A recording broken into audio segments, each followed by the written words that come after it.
제가 주보에 솔로몬의 잠언 1장 7절을 써드렸는데요.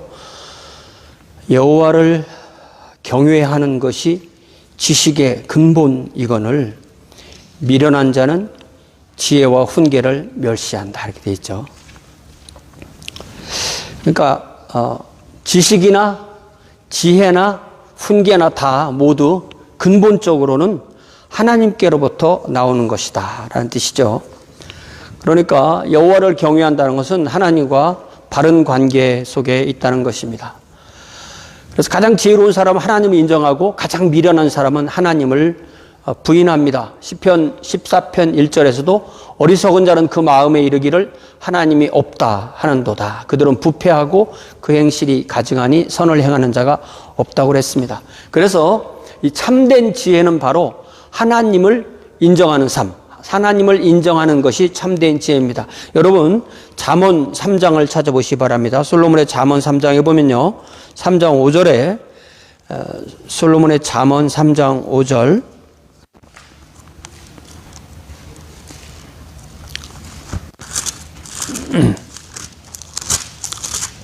잠언 3장 5절에 보니까 너는 마음을 다하여 여호와를 신뢰하고 네 명철을 의지하지 말라. 그러니까 지혜로운 사람은 자신의 명철을 의지하지 않고 하나님을 신뢰한다는 것입니다. 6절에서도 너는 범사의 그를 인정하라. 그리하면 내 길을 지도하시리라. 범사가 뭡니까? 우리가 뭔가 좀 어려운 일을 할 때, 큰 일을 할 때 주님을 의지하고 주님의 지혜를 구하는데, 범사는 그런 게 아니에요. 범사는 우리가 하는 모든 일, 먹고 자고 하는 아주 가장 기본적인 일부터 우리는 주님의 지혜를 구해야 한다는 말씀입니다. 그러니까 아침에 일어나서 집을 나서면서 또 차에 올라가서 앉으면서 주님의 지혜를 구하고, 또 밤에 들어가서 침대에 누워서 자기 머리를 침대 위에 누일 때까지 우리가 하는 범사에 내가 하던 대로 내 명철대로가 아니라 하나님의 지혜를 구하는 그 사람이 참된 지혜로 사는 삶인 것입니다. 7절에 보니까 스스로 지혜롭게 여기지 말지어다 하나님을 경외하며 악을 떠날지어다, 이렇게 했어요. 그러니까 스스로 지혜롭게 여기지 않는 것, 이것이 참된 지혜의 출발점입니다. 그러니까 약간 역설적인 거죠. 내가 똑똑해, 이런 사람은 똑똑하게 아닌 겁니다. 나는 안 똑똑해요, 이런 사람이 똑똑한 거예요. 네. 스스로 지혜롭게 여기지 않는 것, 이것이 바로 참된 지혜의 출발점입니다. 지혜와 지식의 근원이 우리 자신이 아니라 하나님이시라는 것을 하나님 앞에서 인정하는 그 사람이 참된 지혜를 얻게 되는 것이죠. 오늘 우리가 읽은 이 야고보서 1장 5절부터 8절에서도 야고보는 우리가 어떻게 하나님 앞에서 지혜롭게 살 수 있는가, 지혜로우려면 어떻게 해야 되는가를 말씀합니다. 그 출발점이 바로 우리의 지혜의 부족을 고백하는 것입니다. 그래서 오늘 지혜라는 제목으로 하나님의 말씀을 나눕니다. 5절에 보니까 너희 중에 누구든지 지혜가 부족하거든 모든 사람에게 후히 주시고 꾸짖지 아니하시는 하나님께 구하라. 그리하면 주시리라 하셨어요. 그래서 너희 중에 누구든지 지혜가 부족하거든. 네. 여러분, 이 야고보가 말씀하시는 지혜가 부족하다, 부족하지 않다, 이것은 다른 사람하고 비교해서 내가 더 지혜롭다, 안 지혜롭다, 이게 아닌 거예요. 정말 지혜로운 사람은요, 사람하고 비교하지 않습니다. 네. 우리가 사람하고 비교하면 결과는 뻔해요. 비교하면 어떻게 됩니까? 비교하면 잘못된 교만함에 빠지든지 잘못된 열등감에 빠지는 거예요. 네. 그건 뭐 뻔한 결과입니다. 그래서 이 교만한 마음이 되는 것도 하나님 앞에 건강한 상태가 아니고요, 또 열등감에 빠지는 것도 하나님 앞에 건강한 상태가 아닙니다. 그런데 우리가 지금까지 태어나서 자라온 이 세상의 모든 교육은 우리를 더 자극해서 더 생산성이 좋은 사람이 되도록 하는 것이기 때문에 세상의 교육 방식은 경쟁을 시키는 거예요. 네. 비교하는 거예요. 그리고 성적을 먹이고 우열을 가리는 겁니다. 그래서 그 세상의 교육 방식에 우리가 몸에 배기 때문에 평생을 다른 사람과 비교하며 살게 되는 거예요. 여러분 주로 뭐 비교하세요? 자기 외모를 남하고 비교하고, 자기 능력을 비교하고, 또 자기 성격도 비교하고, 자기 재산도 비교합니다. 어떤 사람은 자기 부모를 남의 부모하고 비교하고, 어떤 사람은 자기 배우자하고 남의 배우자를 비교해요. 예. 여러분이 훨씬 더 좋은 배우자를 원하면 그 배우자 여러분한테 안 오죠. 다 이렇게 하나님 맞게 해주시는 거기 때문에 자기에게 딱 맞는 배우자 준 거예요. 그러니까 배우자 비교하는 거, 그거는 참 아닌 것 같아요. 그죠? 또 어떤 사람은 자녀들을 또 남의 자녀하고 비교해요. 그죠? 저도 어릴 때 많이 비교당했습니다. 그것도 굉장히 이상한 거 알고 보면, 네. 왜 내 자녀를 남의 자녀하고 비교를 합니까? 그래서 우리는 우리에게 주어진 모든 것, 모든 상황, 모든 조건을 다 남들과 비교해요. 그래서 조금 만족할 만하면 만족하기 때문에 감사하고, 또 만족하지 못할 것 같으면 금세 불평하고 불만하고, 또 심지어 우울감에 빠져들기도 합니다. 우리가 이렇게 사는 것에 벗어나야 된다는 거예요. 야고보가 우리에게 권면하는 말씀은 다른 사람과 비교해서 더 지혜롭거나 덜 지혜롭다, 이걸 말하는 게 아닌 것입니다. 야고보가 우리에게 권면하는 것은 우리가 하나님 앞에서 지혜가 부족하다는 것을 깨달으라는 말씀이에요. 그래서 하나님은 하나님의 지혜로 우리를 지혜롭게 하기를 원하세요.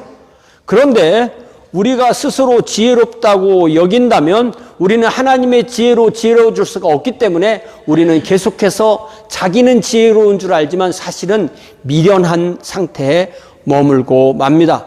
그러나 이러한 상태는 우리를 하나님과 계속해서 멀어지게 하고 관계가 단절되게 되고, 그러면 결국 영적인 죽음의 상태에 이르게 되는 거죠.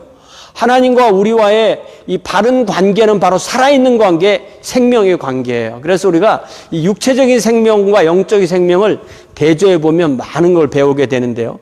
그래서 생명이 살아있다는 건 뭐냐면 뭔가 흐른다는 얘기예요. 물질이 흐른다는 것입니다. 우리 육체의 생명에서도 우리 생명을 유지하고 성장하고 재생산하는 것은 뭔가 물질이 밖에서 계속 들어오고 나가는 이 흐름, 소통에 의해서 우리 생명이 유지가 되는 거예요. 그래서 그 유명한 허준의 동의보감 자편에서 뭐라고 했다고?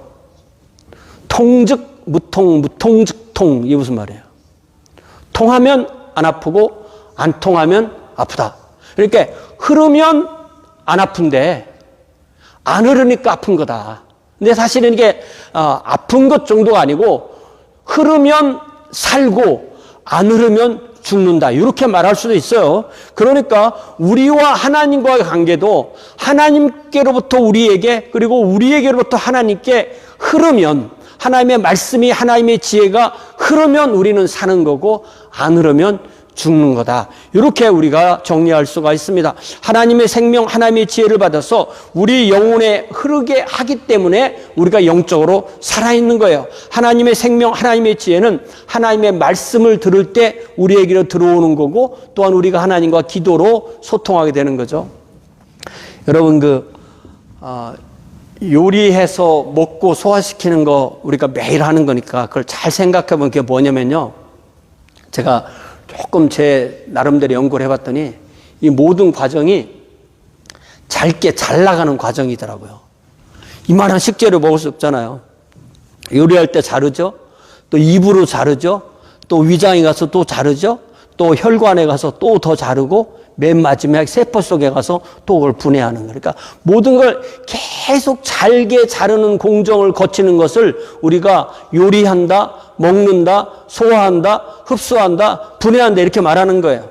그건 뭐냐면 그 모든 과정을 통해서 우리 몸에 100조개, 이 몸이 큰 사람들은 세포가 많다 그래요. 한 100조개쯤 되고, 날씬한 사람 60조쯤 된다는데, 그 많은 100조개의 세포에 다 우리 몸을 구성하는 영양소를 보내주고 우리 몸이 움직일 수 있는 에너지를 공급하는 것이 바로 이 모든 걸 잘게 잘라서 흡수하는 것을 통해서 이루어지는 거예요. 그렇다면 우리가 하나님의 말씀을 들을 때도 제일 중요한 것이 말씀을 듣고 그것을 이해해서 그것이 내 영혼의 세포에까지 가도록 하는 거예요.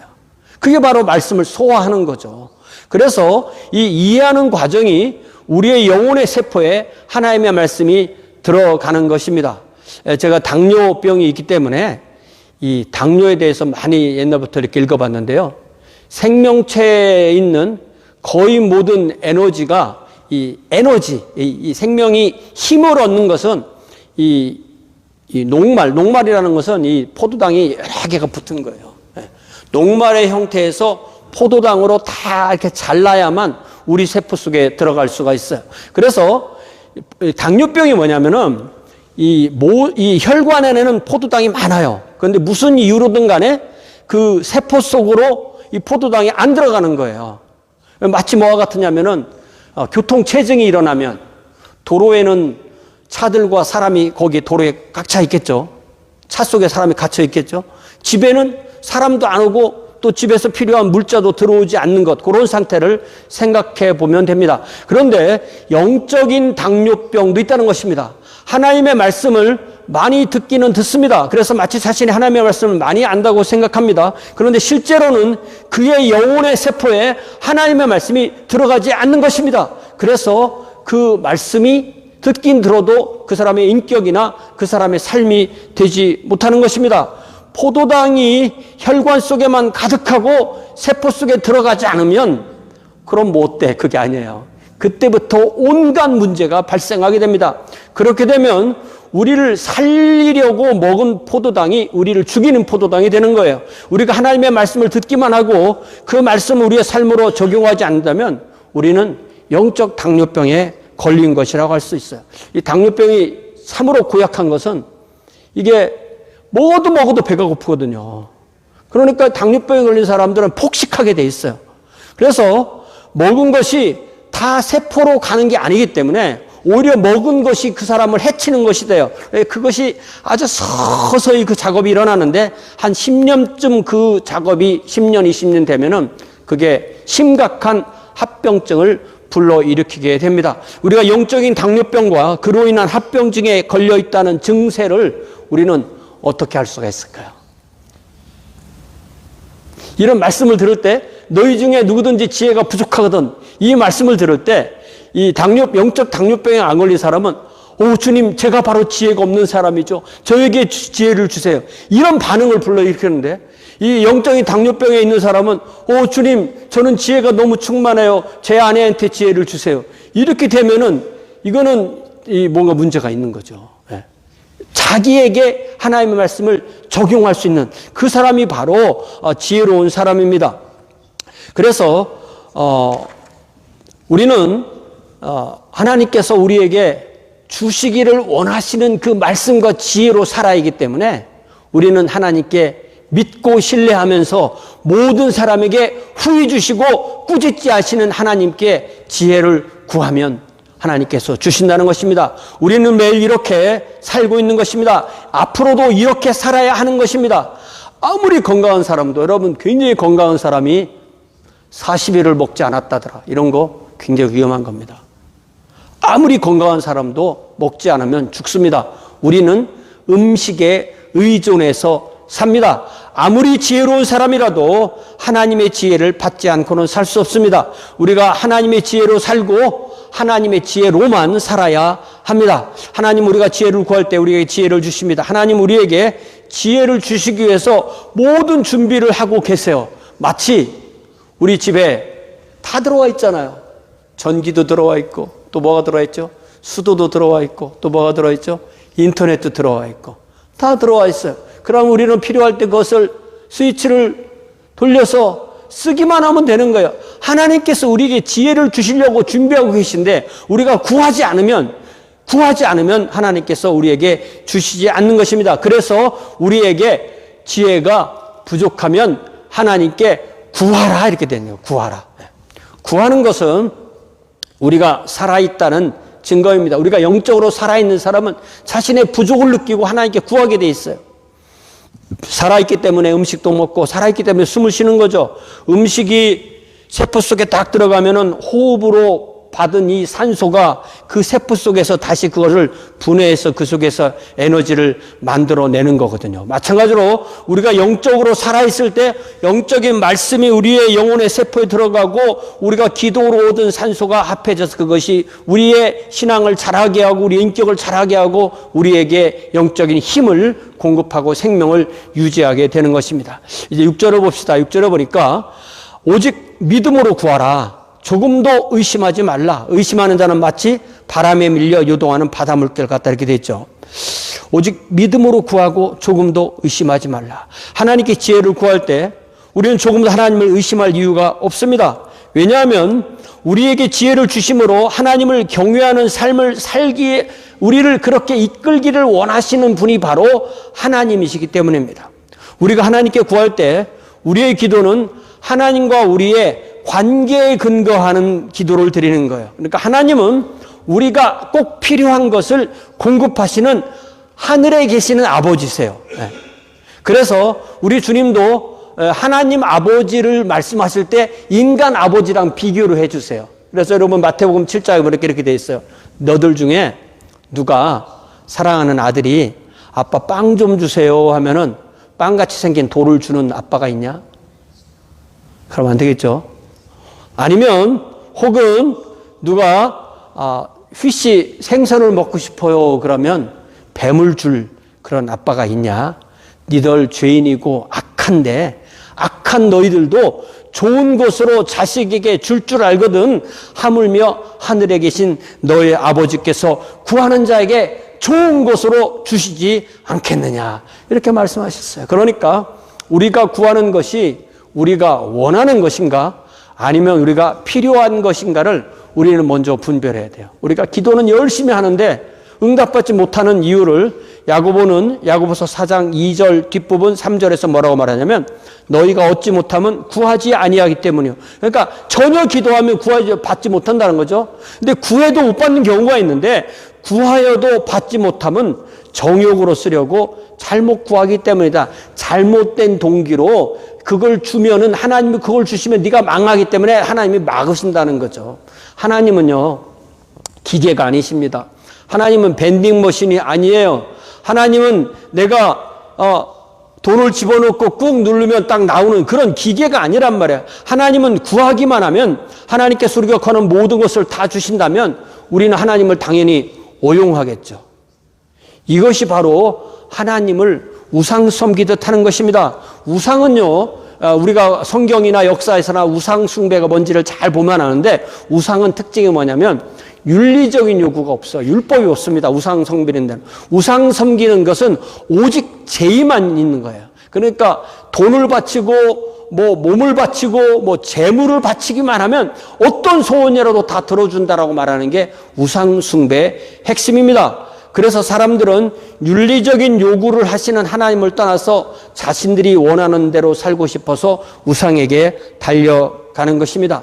그러니까 하나님은 주시는데 무엇을 주시냐면 우리가 원하는 것이 아니라 우리가 필요한 것을 우리에게 주세요. 그러니까 내가 원해서 기도하는 모든 것이 나에게 필요한 사람은 응답받는 것이고 내가 원해서 기도하지만 필요한 게 아니면 응답받지 못하는 거죠. 그래서 믿음으로 구한다는 것은 굳게 묻고 믿습니다라고 막 굳게 믿고 구하는 것 그것을 의미하는 게 아니라 믿음으로 구한다는 것은 하나님과 우리 사이에 바르게 구한다는 것을 의미해요. 그래서 여러분 모든 기도가 100% 응답되는 조건을 요한복음 15장에 포도나무 비유로 말씀하시면서 우리 주님께서 요한복음 15장 7절에 말씀하셨거든요. 요게 답이에요. 자, 요한복음 15장 7절 제가 읽어드릴게요. 너희가 내 안에 거하고, 맞죠? 내 말이 너희 안에 거하면 무엇이든지 원하는 대로 구하라. 그리하면 이루리라. 이게 무슨 말씀일까요? 하나님이 원하시는 것이 나의 원하는 것일 때 그때 모든 기도가 들어진다는 것입니다. 이 상태가 바로 영적으로 건강한 상태입니다. 필요한 만큼 먹고 먹은 만큼 소화하고 소화한 만큼 세포에 들어가서 몸을 구성하고 에너지를 공급하는 것, 이것이 바로 건강한 생명이죠. 우리는 일용할 양식으로 그날의 생명을 유지합니다. 우리가 영적인 생명을 가지고 있다는 것은 이렇게 하나님의 말씀과 또 우리가 하나님께 드리는 기도로 끊임없는 흐름을 통해서 오늘 하루의 삶을 건강하게 사는 것입니다. 이렇게 하루하루 육체적으로 그리고 영적으로 건강하게 사는 삶이 바로 하나님이 우리에게 주시기를 원하시는 삶이에요. 그래서 유명한 요한 3서 1장 2절에 뭐라고 되어 있어요? 사도 요한이 사랑하는 장로 가이오에게 축복하는 말씀, 사랑하는 자여, 먼저 뭐예요? 내 영혼이 잘됨 같이 내가 범사에 잘되고 강건하기를 내가 간절히 기도하노라. 이렇게 되어 있죠. 그러니까 영혼이 잘되고 하는 모든 일이 잘되고 육체적으로도 건강한 삶을 사는 것이 우리에게 꼭 필요한 일이고, 그렇기 때문에 우리가 스스로도 구하는 기도의 제목이 되어야 하고 다른 사람에게 축복을 위해서 드리는 기도의 제목도 되어야 한다는 것입니다. 우리가 이런 삶을 누리지 못하는 것은 왜 그러냐면 하나님을 신뢰하지 않기 때문에, 하나님의 지혜대로 살지 않기 때문에, 하나님의 법대로 살지 않기 때문입니다. 야고보는 하나님 아버지를 신뢰하지 못하는 우리 모습을 마치 바람에 밀려 요동하는 바다 물결 같다라고 말했어요. 바다에 가보면요, 파도가 쳐요. 그죠? 파도가 안 치는 바다 있습니까? 아주 잔잔한 바다. 잔잔한 바다도 약간의 흐름은 있죠. 약간의 움직임은 있죠. 그러니까 아주 잔잔한 바다부터 엄청난 배도 집어삼킬 만한 그런 이 파도가 치는 이유는 다 바람 때문에. 바람이. 주로 그렇죠. 뭐 해일이나 이런 것도 있지만 바람이에요. 그러니까 만약에 우리 마음이 바닷물이라면, 우리 마음을 바다로 비교했으니까 우리 마음이 바닷물이라면 우리를 요동하게 하는, 우리를 요동하는 엄청난 파도를 만들어내는 것을 야고보는 의심이라고 한 거예요. 의심이라는 것은 하나님을 신뢰하지 못한다는 뜻입니다. 하나님은 우리의 필요를 공급하시는 분이심을 믿는 것이 바로 하나님을 신뢰하는 건데, 하나님을 신뢰하지 못하면 이렇게 파도 쳐서 요동치는 것 같은 그런 불안정한 삶을 살게 돼 있다는 거예요. 그래서 여러분 구약성경 시편 128편을 찾아보세요. 여기 보면은 하나님을 신뢰하는 삶, 하나님 안에서 지혜로운 삶, 하나님 안에서 요동치는 삶이 아닌 삶을 노래하는데요. 시편 128편, 제가 아주 좋아하는 시편인데요. 시편 128편을 보니까 1절에 여호와를 경외하며 그의 길을 걸어가는 자마다 복이 있다. 어떤 사람이 복된 삶이에요? 하나님을 경외하는 삶. 그런 사람은 하나님께 지식을 얻고 지혜를 얻고 명철을 얻죠.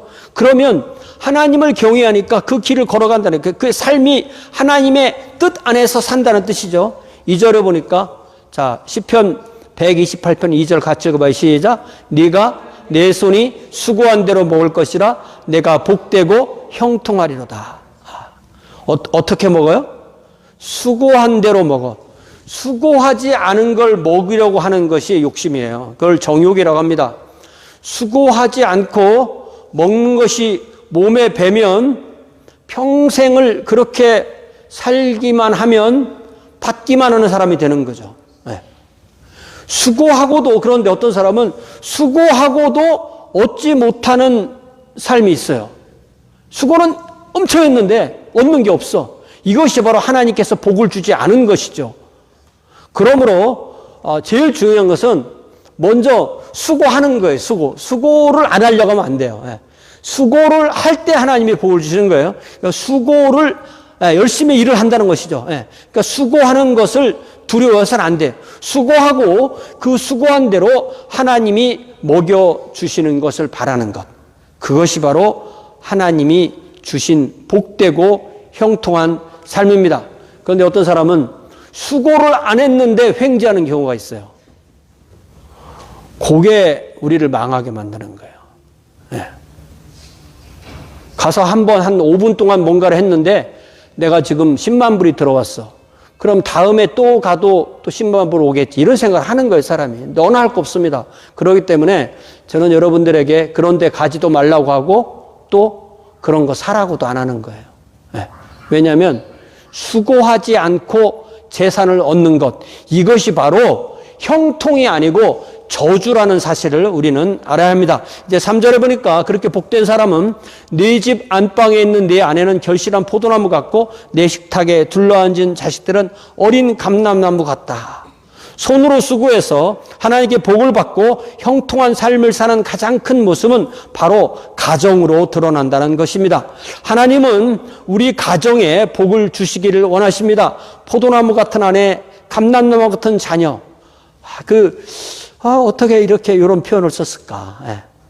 그냥 포도나무도 아니고 결실한 포도나무. 그냥 감람나무도 아니고 어린 감람나무가 막 그 새순이 나오는 것 같은 그런 표현인 거거든요. 그것이 바로 하나님이 주시는 복이라는 말씀입니다. 4절에 여호와를 경외하는 자는 이같이 복을 얻으리로다. 수고하고 가족이 모두 행복하게 건강하게 사는 것이 바로 하나님이 우리에게 주시는 복입니다. 이제 5절을 봅시다. 5절에 뭐라고 되어 있어요? 여호와께서 시온에서 내게 복을 주실지어다. 너는 평생의 예루살렘의 번영을 보며. 하나님이 우리에게 주시는 복은요, 우리만 받는 게 아니에요.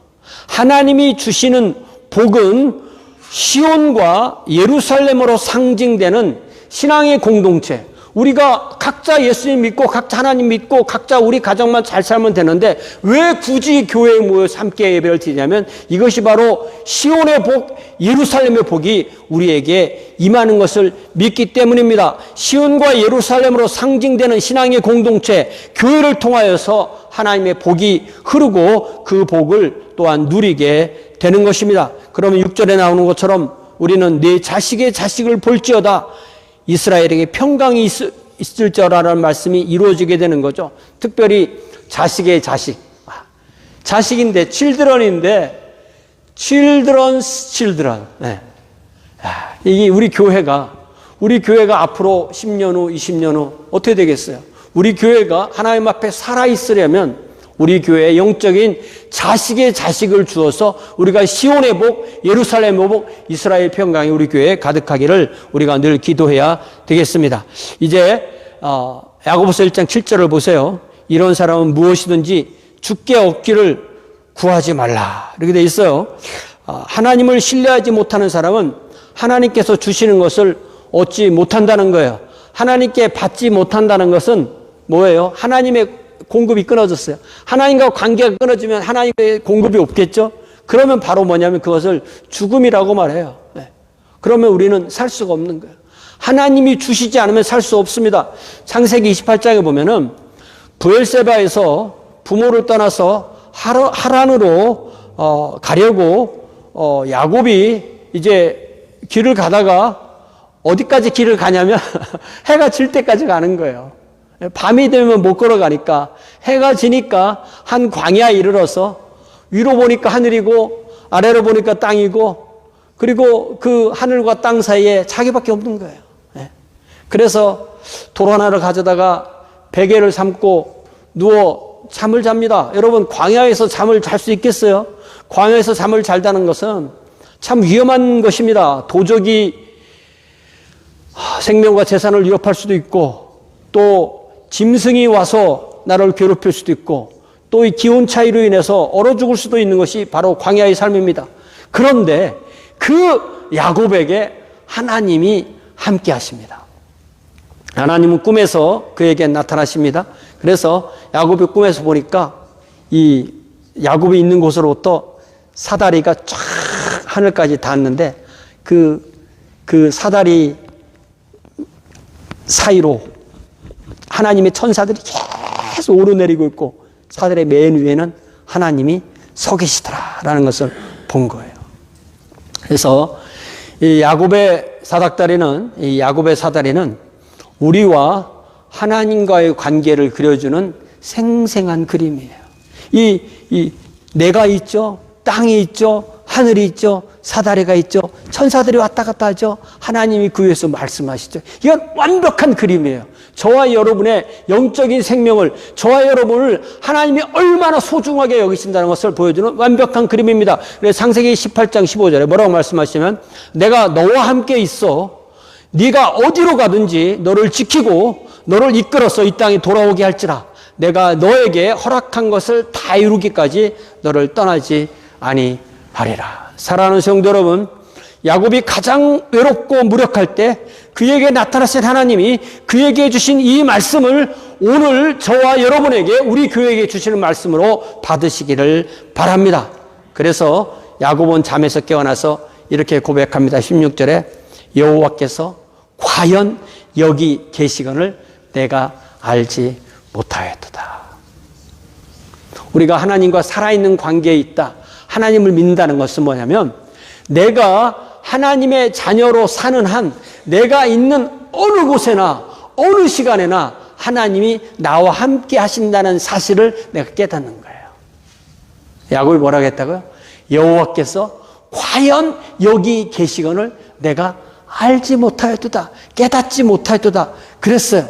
그러니까 하나님은 우리의 필요한 것을 공급하시고 우리에게 복을 주시고 우리를 형통하게 하시려고 지금 여기에 우리와 함께 하십니다. 그래서 야곱은 계속해서 20절 21절에 보니까 하나님께 뭐라고 서원하냐면, 하나님이 나와 함께 계셔서, 하나님이 함께 계신데 약속하셨잖아요. 그런데도 야곱은 뭐라고 말하냐면, 하나님이 나와 함께 계셔서 내가 가는 이 길에서 나를 지키신다 했잖아요. 그런데 지키시고 먹을 떡, 입을 옷을 주시고 내가 평안히 아버지 집으로 돌아가게 하시면, 조건을 딱 거는 거예요. 하면은 그때 돼서는 여호와가 나의 하나님이 될 거다, 이렇게 얘기해요.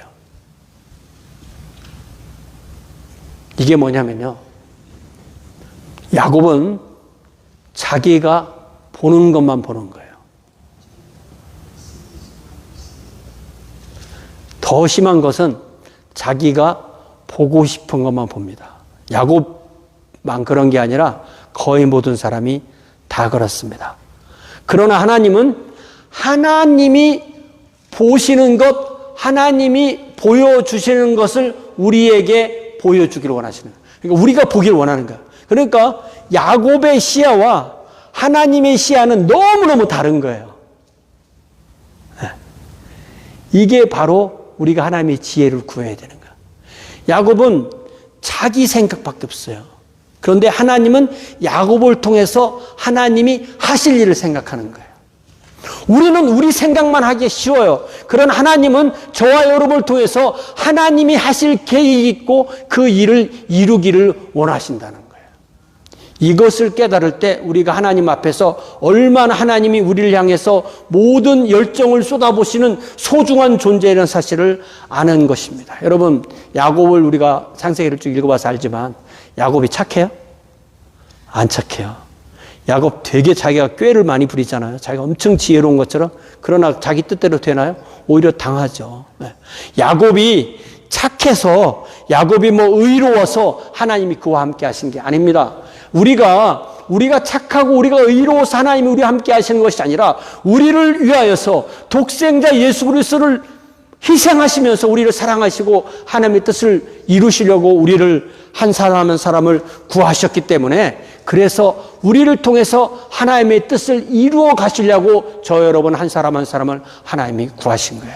그러면 내 생각은 뭐예요? 나는 내 가족과 내가 하는 일 잘 되는 게 내 생각이지 주로.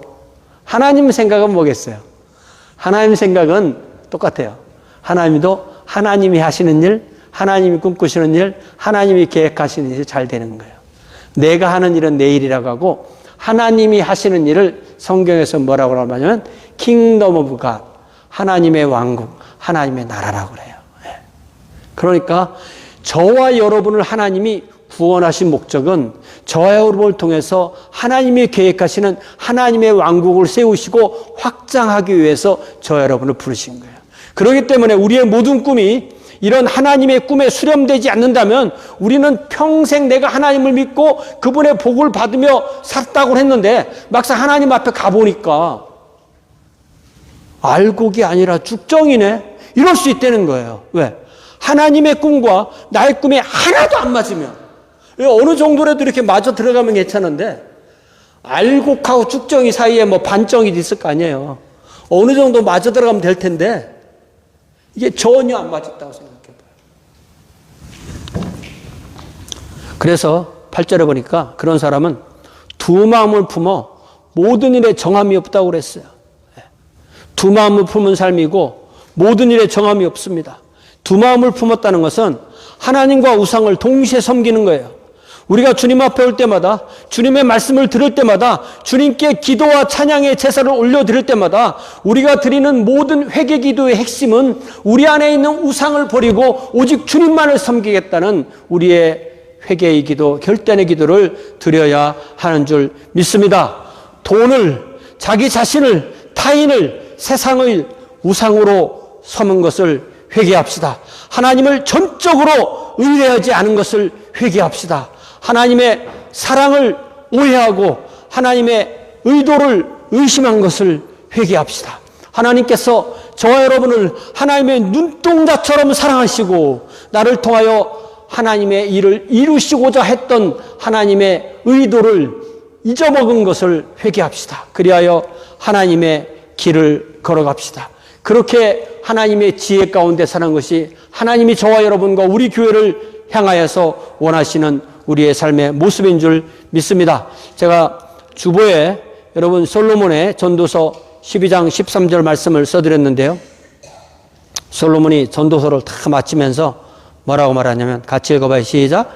일의 결국을 다 들었으니 하나님을 경외하고 그의 명령들을 지킬지어다. 이것이 모든 사람의 본분이니라. 사랑하는 성도 여러분, 하나님을 경외하고 그 명령을 지키어서 그 길을 걸어가는 것이 바로 우리의 삶의 본분입니다. 이 한 주도 이렇게 하나님을 경외함으로 하나님의 말씀과 하나님께 드리는 기도로 야곱의 사닥다리를 통하여서 매일 하나님과 교통하시는, 매 순간 하나님과 교통하시는, 그리하여서 하나님의 꿈이 나의 꿈이 되고 하루하루의 삶이 하나님의 왕국 사역에 합해지는 그런 삶이 되기를 간절히 축원합니다. 이제 반주해 주신 동안에 우리가 이렇게 우리의 지혜를 버리고 온전히 주님을 경외함으로 참으로 지혜로운 삶을 사는 이 한 주가 되게 해달라고 간절히 기도하겠습니다. 다 함께